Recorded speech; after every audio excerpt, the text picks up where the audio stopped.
Hello, Assalamu alaikum everyone. Your host Komal welcome you in her YouTube channel Learn English with Komal. Subscribe my channel first of all and like and share my channel. If you really want to learn English, you have to subscribe my channel for informative videos about English language. So let's start. Today's topic is what is language? Types of language and ways of language. So let's start. The question is what is language? Many people answer this question like language is a way of communication. Communication is right, language is a way of communication, but the answer is this question is language is a skill. Whenever anybody asks you what is language, then your answer will be this language is a skill. Okay, and how we develop this skill in ourselves. ये skill हम अपने अंदर कैसे develop कर सकते हैं, तो ये स्किल हम कैसे सीख सकते हैं? Bye practice. प्रैक्टिस के साथ हम कोई भी ज़ुबान, अगर हमने दुनिया की कोई भी ज़ुबान सीखनी है तो हम उसको प्रैक्टिस के ज़रिए सीख सकते हैं। इस स्किल को जो है हम अपने अंदर बाय प्रैक्टिसिंग इस स्किल को जो है वो डेवलप कर सकते हैं। Now let's talk about types of language. There are 3 types of language: formal language, informal language, and substandard language. Now, I'll tell you what is formal language, what is informal language, and what is substandard language. So, let's start with formal language. Formal language means bookish language which is used in writing. Formal language क्या होती है? Formal language होती है जो किताबों में लिखी जाती है। जैसे हमारी सिलेबस बुक्स होती हैं, किसी भी ऑथर की कोई बुक है, तो उसमें क्या होता है कि जो ग्रामर लिखी जाती है, like I am talking about English language. English की अगर मैं बात करूं या उर्दू की बात करूं या कोई भी ज़ुबान में अगर कोई किताब लिखी जाती है तो वो उस लैंग्वेज के जो रूल्स एंड रेगुलेशंस होते हैं उनको फॉलो करके लिखी जाती है। तो वो होती है फॉर्मल लैंग्वेज, जिसमें किसी भी किस्म की ग्रामेटिकल एरर की कोई भी गुंजाइश नहीं होती, बिल्कुल एक्यूरेट जो है वो लिखी जाती है। तो इसको इसलिए फॉर्मल लैंग्वेज बोलते हैं कि उसमें किसी भी किस्म की ग्रामेटिकल मिस्टेक नहीं होती।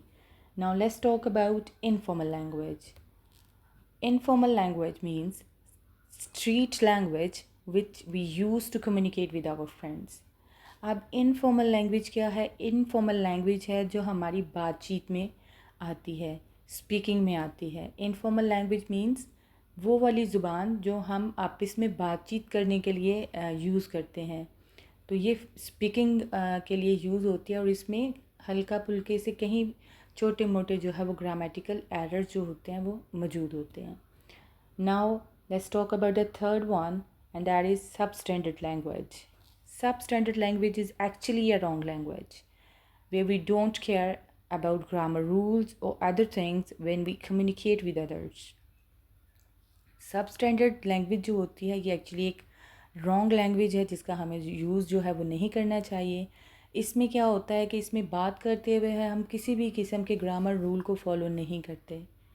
इसमें बहुत ज़्यादा ग्रामेटिकल मिस्टेक्स होती हैं जिसकी वजह से हमारी बात जो है हम दूसरे को समझा नहीं पाते और अगला जो भी है हमारी बात को समझ नहीं पाता। तो इस ज़ुबान को जो है वो हमने फॉलो नहीं करना। हमने किस ज़ुबान को फॉलो करना है? हमने फॉर्मल लैंग्वेज को फॉलो करना है और हमने इनफॉर्मल लैंग्वेज को फॉलो करना है। सब स्टैंडर्ड लैंग्वेज को हमने फॉलो नहीं करना। Now let's talk about ways of language. There are 4 ways of language: listening, speaking, reading and writing. आपने दुनिया की कोई भी ज़ुबान सीखनी है तो उसको सीखने के ये 4 ही तरीके हैं और ये हैं listening, speaking, reading and writing. अब लिसनिंग और स्पीकिंग से हमें क्या मिलता है और रीडिंग और राइटिंग से हमें क्या मिलता है, ये हम देख लेते हैं। By listening and speaking we get listen, store and speak. मतलब कोई भी ज़ुबान आपने जब सीखनी है तो उसको सीखने का आसान तरीन जो तरीका है वो है लिसनिंग, उस ज़ुबान का ज़्यादा से ज़्यादा सुना जाना। ये एक नेचुरल जो है ये चीज़ है कि जब भी हमारे कान जो है कोई चीज़ सुनते हैं तो हमारा माइंड जो है वो इसको ऑटोमेटिकली स्टोर करता जाता है। जो भी चीज़ें हमारे कान सुनते हैं हमारा दिमाग जो है उनको स्टोर करना शुरू कर देता है, और जो भी चीज़ें हमारे दिमाग में स्टोर होती हैं वो बाय माउथ रिलीज़ होती हैं। तो लिसन, स्टोर एंड स्पीक। तो जितनी ज़्यादा लिसनिंग आप करेंगे उतनी ही, एक तो आपकी लिसनिंग जो है वो इम्प्रूव होगी, दूसरा आपकी स्पीकिंग जो है वो इम्प्रूव होगी। Listen, store and speak. Bye reading and writing, read, store and right.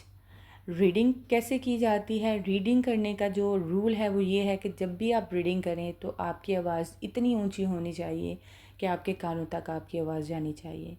तो इससे क्या होता है, फिर वही बात आ जाती है, आपके कान आवाज़ सुनेंगे, आपका दिमाग उसे स्टोर करेगा और आपका माउथ जो है उसको रिलीज़ करेगा। तो read, store and write. Then by listening we get correct pronunciation. Listening से क्या होगा कि आपकी प्रोनाउंसिएशन जो है, आपका जो बोलने का तलफ़ुज़ जो है, किसी भी ज़ुबान को बोलने के लिए जो तलफ़ुज़ होता है वो आपका इम्प्रूव होगा, क्योंकि जब आप सुनेंगे आपको पता चलेगा कि इस वाले वर्ड को हमने ऐसे बोलना है, इस वाले वर्ड को हमने ऐसे बोलना है, इसको हमने ऐसे नहीं बोलना।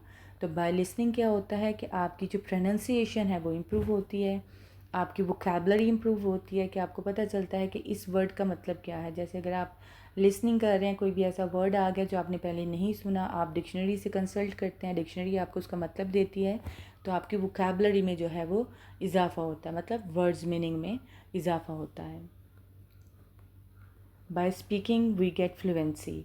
आप जब हम कोई ज़ुबान बहुत ज़्यादा सुन रहे हैं और उसको हमारा माइंड जो है वो स्टोर कर रहा है और फिर हम उसे बोलते हैं, और जब बोलने से क्या होता है, स्पीकिंग जब हम उस ज़ुबान में ज़्यादा से ज़्यादा स्पीकिंग प्रैक्टिस करते हैं तो उस ज़ुबान की रवानगी जो होती है, रफ्तार जो होती है, तेज़ी जो होती है, उसमें इम्प्रूवमेंट आती है। फ्लुएंसी बोलते हैं रब्त को, रवानगी को, कि उस ज़ुबान में आपकी जो रवानगी है वो बेटर होती है, वो इम्प्रूव करती है। अब रीडिंग और राइटिंग से क्या होता है? By reading and writing we improve grammar.